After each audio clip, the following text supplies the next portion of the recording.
question. Thank you for having me.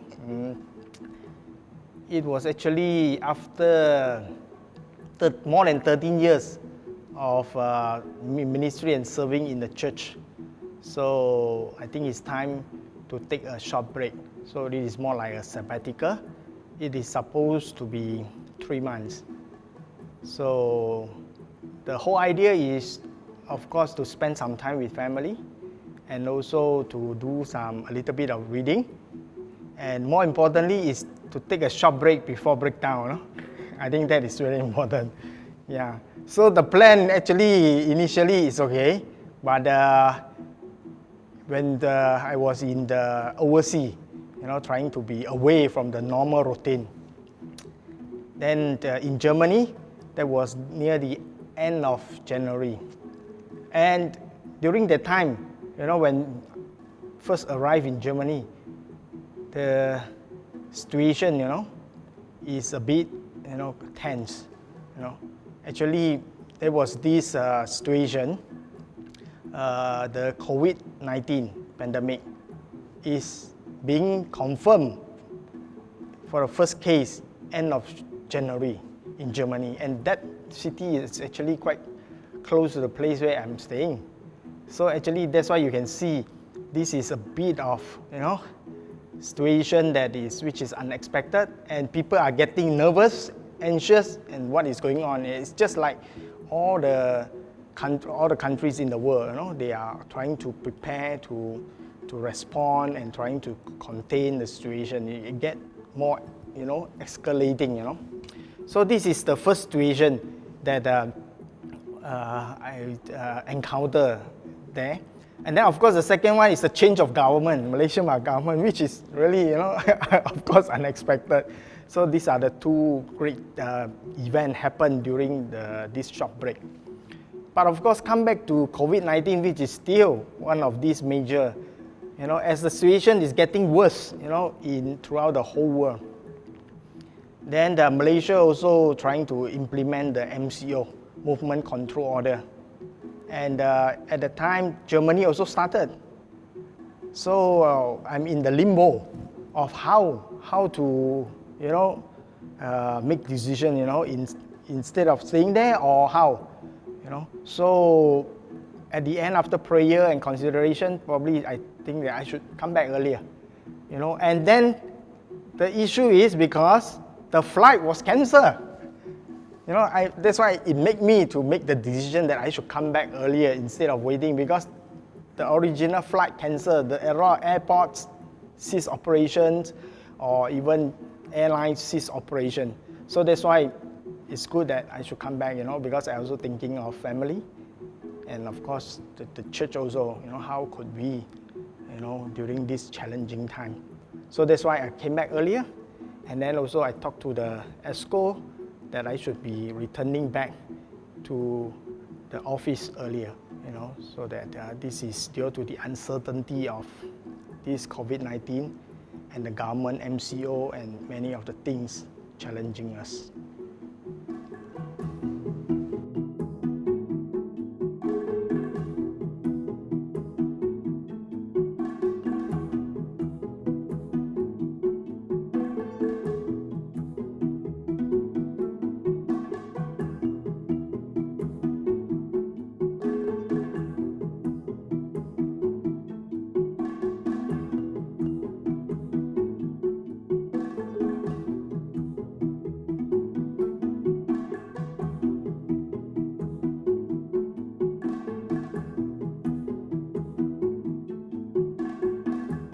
Yeah, you are right, because each culture, race, religions, they have their own kind of, manifestations of their own identity, just like what you have shared a few.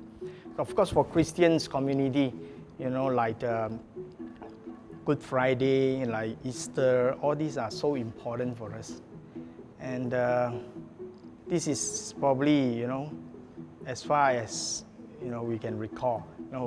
For us, we experienced, this is the first time that we couldn't, physically present to commemorate and to celebrate, our own festivals or those important events. But of course, when all of us living in this very diverse culture, and race and religions society in Malaysia, so actually it really brings us, something very new. That all of us actually are equal in front of the virus. None of us have exceptions, if we don't take good care of ourselves.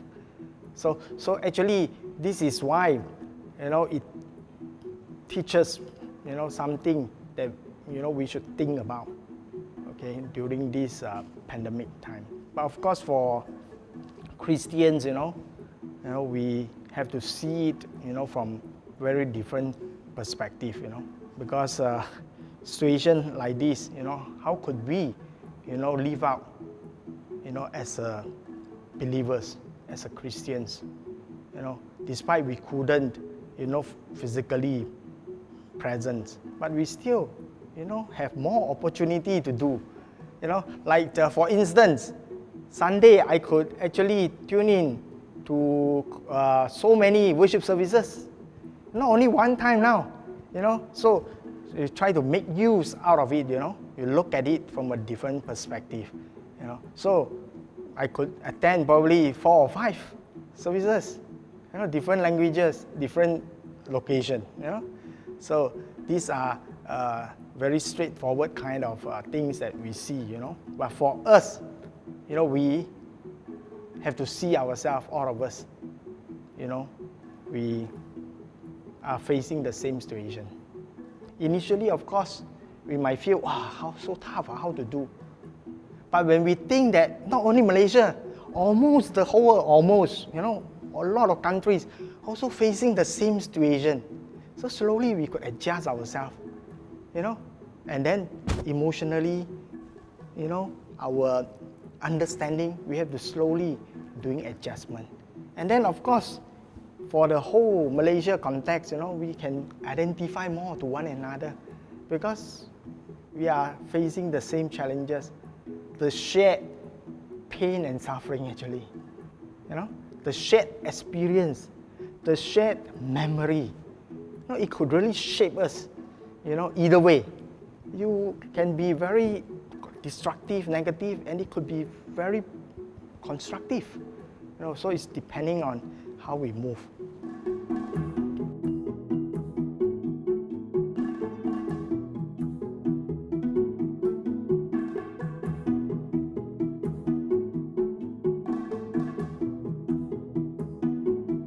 This is a very interesting question.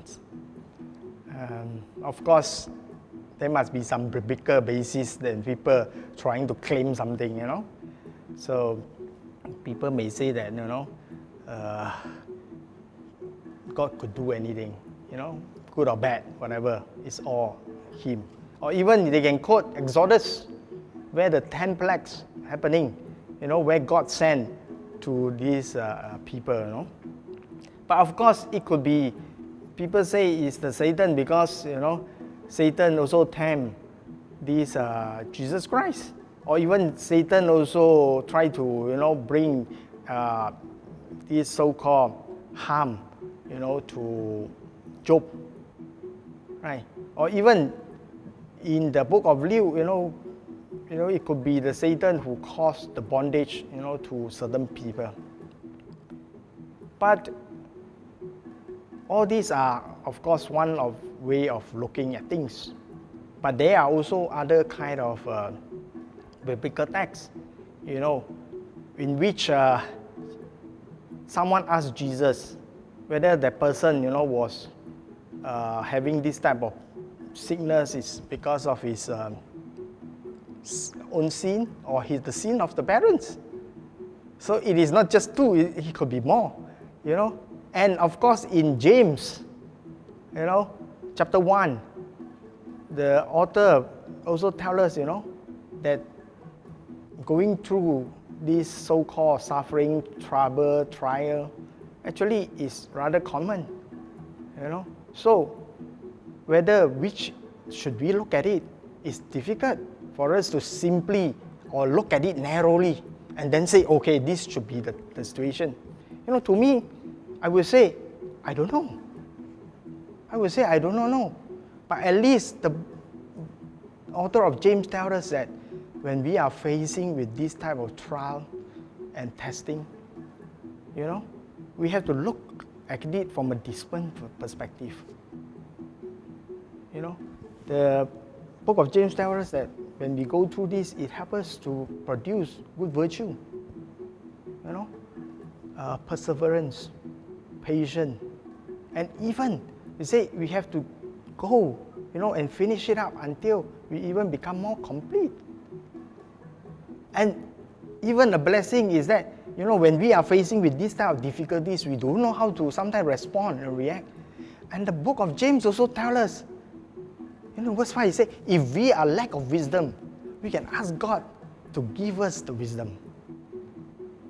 So that we will know how to, bring ourselves or behave ourselves during this challenging time.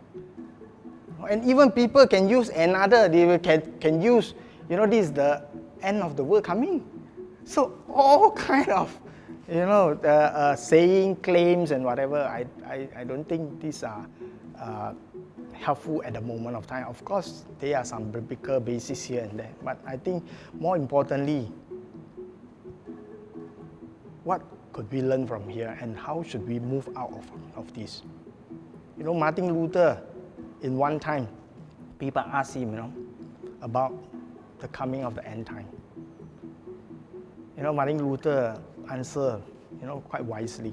He said, even if I'm quite certain tomorrow the world will go into pieces, today I'm still going to plant my apple tree. This is really something that we could learn, right? And Bible also tells us we should be the light and the salt of the world. That is one of the purpose that we are here, as ambassador of Christ, as the light. Even the smallest light could shine brightest during the darkest night. So I think this is even more important for us as Christians and believers, how to live out our testimony. Bear good testimony, to love God and to love one another. Isn't this what the Bible tells us? What is the most important? Is to love God, to love our neighbors. So that's why when we wanted to have safety SOP, we try not to go everywhere that we like, without proper SOP. Is not because, it's a fashion. No, it's because we love our neighbors and also we love ourselves. That is a way of exhibiting, a Christian love, right? So all these are very important for us, when we look at the situation.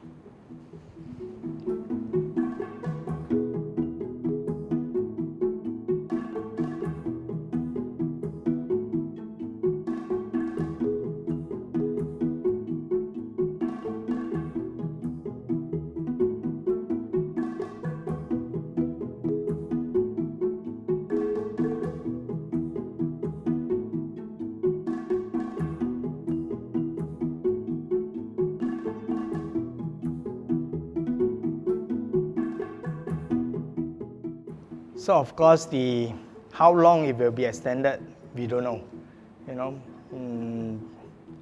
As long as the current situation going on, there will be a lot of safety SOP to adhere to, and of course for physical gathering in the congregations and other meetings, of course it will be affected. And until that we are quite sure that the vaccine could be found, So in between this time, of course, safety SOP, it is strongly encouraged that our people, in congregation, our pastors, our leaders, to try to adhere to and also pay attention to the government announcement, okay? And we actually, since 18th of March, we of course we have prepared that the church shouldn't have any physical gathering. And that is very clear instructions or advisory given to our people, So, of course, it is very hard, but then for the common good of everyone, So, we have to follow, or even, before that, we have to make hard decision, because it has been there, everywhere in the world, it's coming.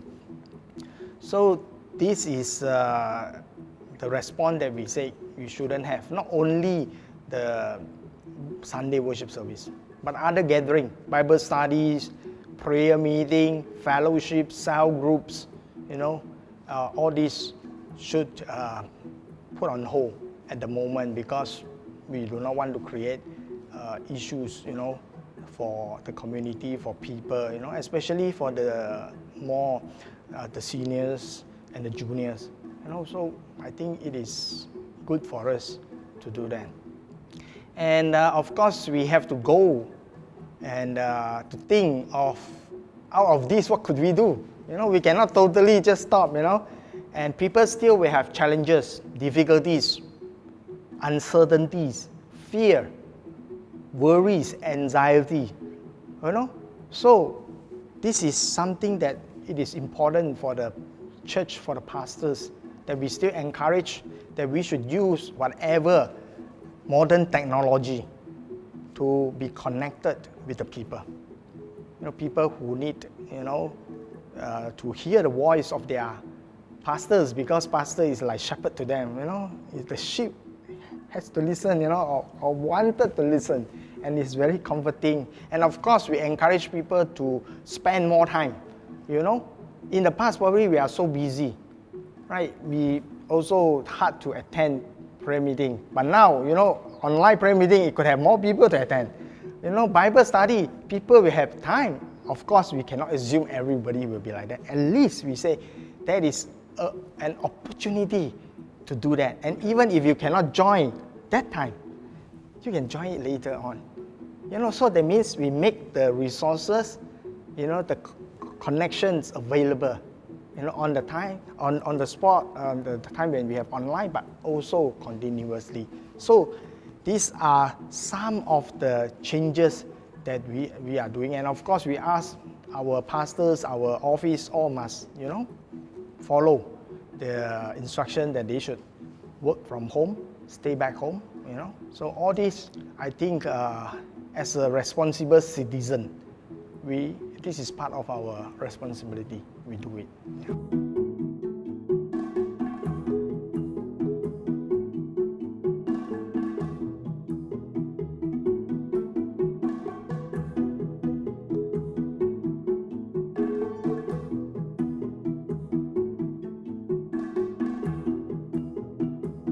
Yeah, I think this is a good question. As probably you may discover that during this challenging time, we have actually, do some changes. Some of the ministry we have to put on hold, cancel, postpone. Like the youth, like even the National Lutheran Conference. Or we say no, we will cancel for this year. And many other things, meeting, we say no, we cannot continue. We have to go to media. That means we'll go to switch it on to online, to Zoom meeting or whatever, And then we try to create more platform. The youth can come together, to the platform. And then the youth, usually we have this understanding, they are more savvy, to the IT thing. So that's why we say, okay, then we have a talk or conference, via the virtual meeting or the Zoom meeting or VBAX meeting, So we also address issue like how to overcome some financial difficulty during this challenging time, but all on the internet, And of course, we have to switch or redeploy some of our resources into the so-called the social concern. Especially we have started the COVID-19 relief fund, and because we see, this pandemic will cause a lot of challenges to those, especially, they only depend on their daily wages, And then if now they could not do anything, it could cause a lot of difficulties, especially to one of the most marginalized community, that is the Orang Asli community. And of course, we have migrant workers, we have some of these low-income group, So those who are in need, so that's why we say we could mobilize, and we set up this donation drive to at least provide them with the basic necessities, the food, the provisions, And of course, our social concern and then the OA, they have shared before this. I think some of us have listened to their sharing, and which I think this is very good. This is one of it. And of course, our centers and homes, mostly they still continue, like the seniors' homes, for the old folks' home, they still continue. Of course, we have to be very careful, So we thank God with these committees, they are all very alert. They know what they should do, and they still continue to provide the necessary helps, assistance to the people, And even the children home, we temporarily, actually we send them back to their grandparents or their father or mother, because I think because they are very young, I think it's good that since their father or mother or grandparents still around, so it's good that they take care, and at the same time we don't forget them. We still send them the foods and provisions. So at least we see our people under such a challenging situation, they walk second miles. And this is really encouraging, And not only that, since some of us will face the challenge of what? Maybe need someone to talk to.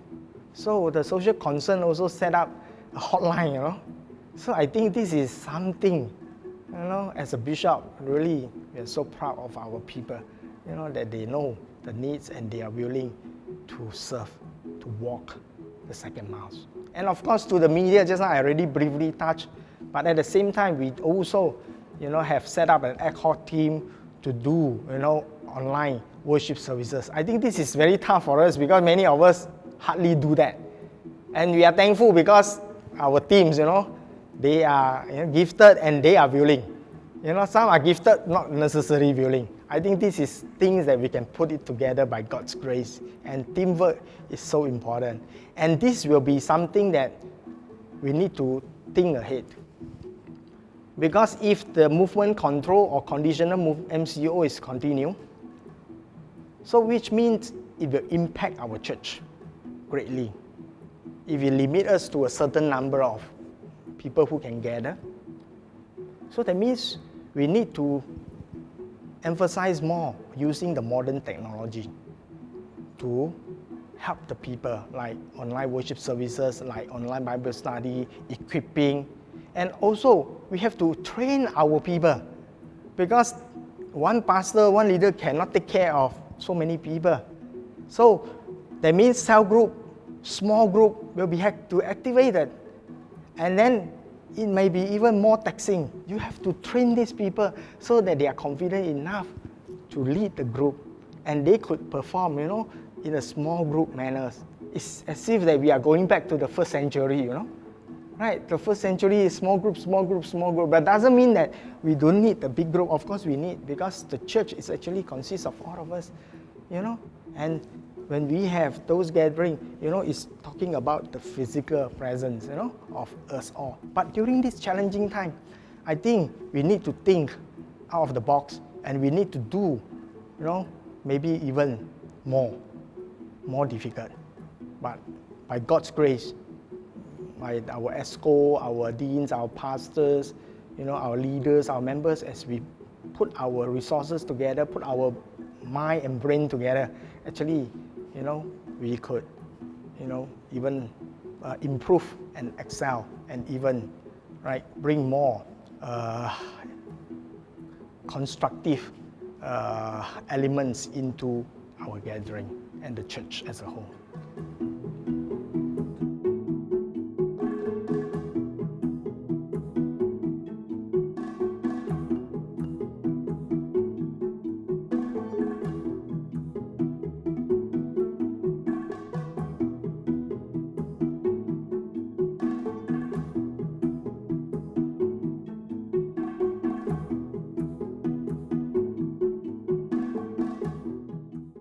Yeah, this is a real challenge because not many of us are actually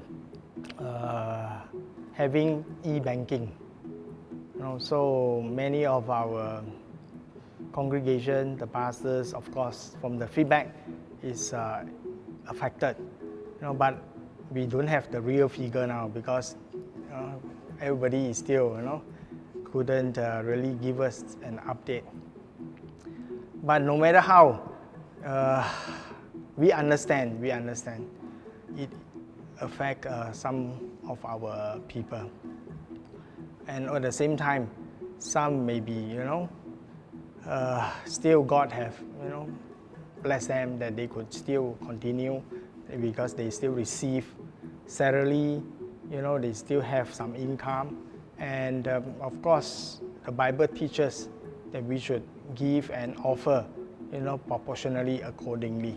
So that's why I think we have to accept it is a fact, but at the same time, we encourage our people, to put aside those offerings that they have prepared before. And of course, if you can do e-banking transfer, then we encourage them to give back to their own respective congregations.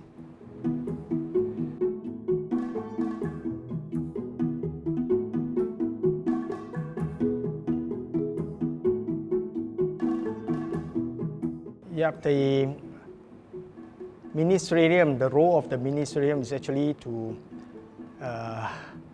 discuss, especially topic on doctrines and confessions. It is more like an advisory board to the church. And the next ministerium we are going to have will be in July. So, and one of the main concern now, of course, is the Holy Communion. So at the moment of time during the MCO, of course the church encouraged us to practice some extension. Extension means we try to fast for this Holy Communion. No, actually it's also helping us that we are eager, when it is physically possible, that we're looking forward to this Holy Sacrament. And of course, it is also concerning the issue of teaching our people, educating our people, that when they do it, at least they know what are they doing and why are they doing. So, and this, of course, we have a certain processes that the ministerium discuss. If the pastor could discuss, the leaders could discuss, the members could be, be informed, and of course, the ESCO must approve whatever decision, this recommendation by the ministerium. So at this moment of time, we are still, following what we have advised our people to do, to just fast for it.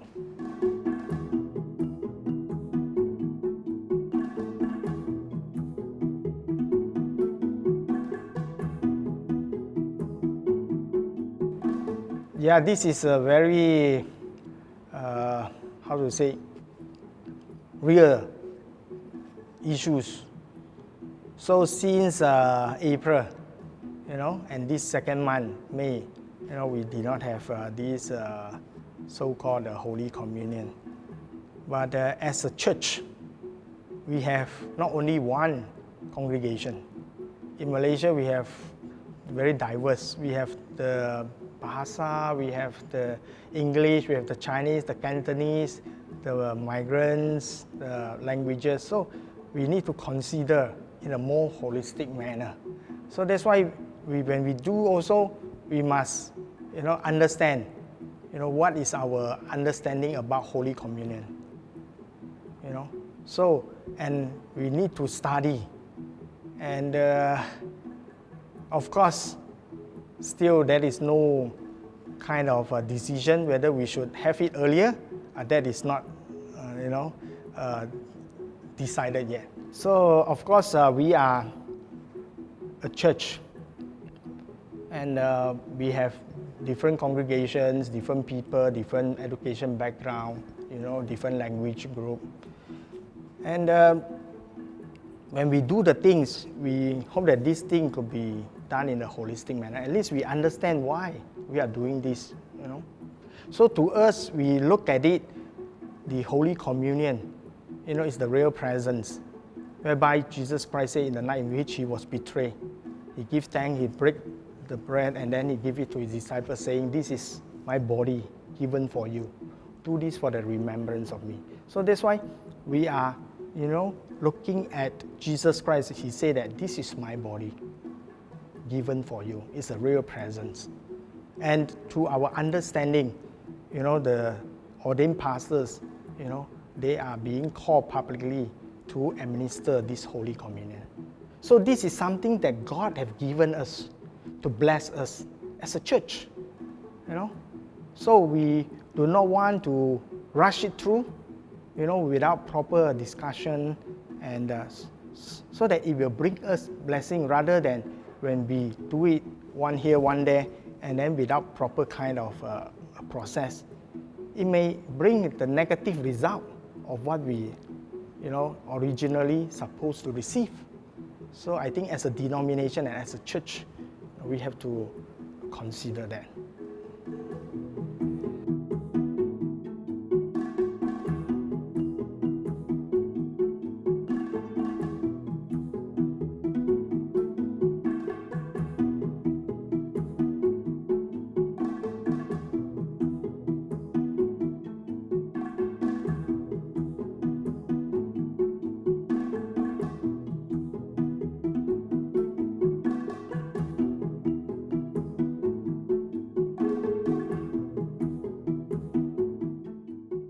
Yeah, as a church, you know, especially in our context, a church, or for us as a denomination, we are apolitical parties. Means we do not take side to any political parties. You know, as long as it is legally, you know, being established. But the Bible also teaches that what is pleasing before God. You know, like a responsible citizen of this country, a rakyat, you know. So of course, one of the very important things we need to do is to fulfill our responsibility. You know, like paying taxes, like, you know, following the rules and law, you know, all this we are doing, you know. And of course, the Bible also teaches, and it is actually quite a universal value, like addressing common issues of in the book of Micah. You know, what is pleasing before God? Something that is just, compassionate, you know. So all this is important. So that's why for the church, we address all this, whether it is just, whether it is, you know, good to the people, you know.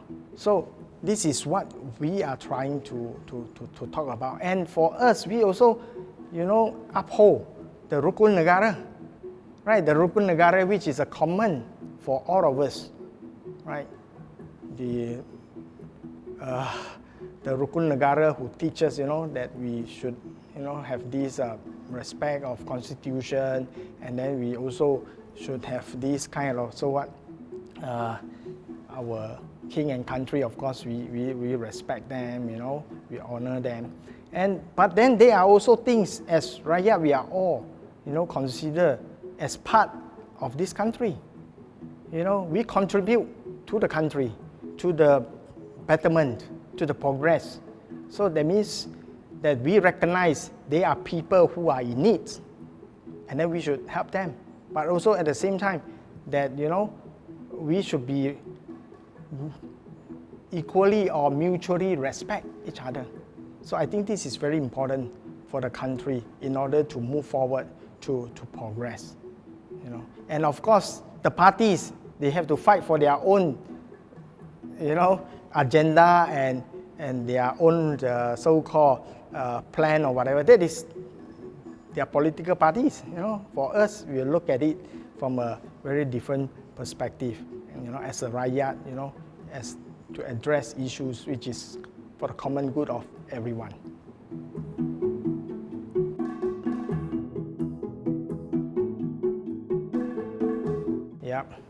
Yeah.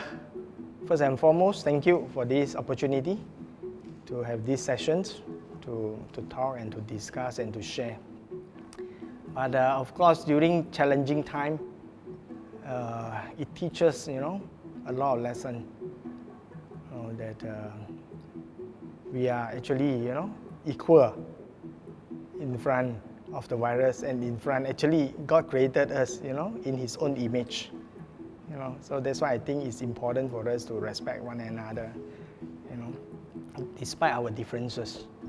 And also, we see that it helps, that we see and we are glad that because people are coming together to help one another. And even for the church, we see that how this congregation or people who are, in a better equipped, they could help those who are in lacking. I think this is very beautiful, very beautiful. And of course, we see people walking for second miles to help, and we encourage our people not to panic, stay calm. And these situations, no matter how bad, it will just for momentary, things will, pass. Once the things are being settled down, vaccines found, then of course it caused some difficulties for us. And don't be paranoid, and then, don't be, xenophobia, people say, And I think it also helping us to think, and not just for ourselves, think out of the box, and also taking this opportunity, how to make the best out of it, right? Like in the past, maybe you couldn't spend time with family. Now, maybe it's a good time. Last time, maybe you are no good in certain thing. Maybe it's the time to pick up. For me, also, I had to pick up some modern technology. It's the same. And of course, maybe for family, there is time for devotion together. Because in the past, so busy, everyone is so busy. So maybe this is a good chance to do that. And for those who are very busy in the past, take the time to have short rest, so that it prepares us, like the Bible says, we take a short rest so that we will soar, those who, rest in the Lord, you will soar like the eagle. I think this is something that we could, for every one of us, even for pastors also, they have been working hard, and of course, this situation, some even more difficult for them, but still, by God's grace, we support one another, we pray for one another. The challenge is real, but God is even more real to us. God is even more real. So let's pray, let's, stay focused, and let's bless one another and help one another, And this is something that we could learn together.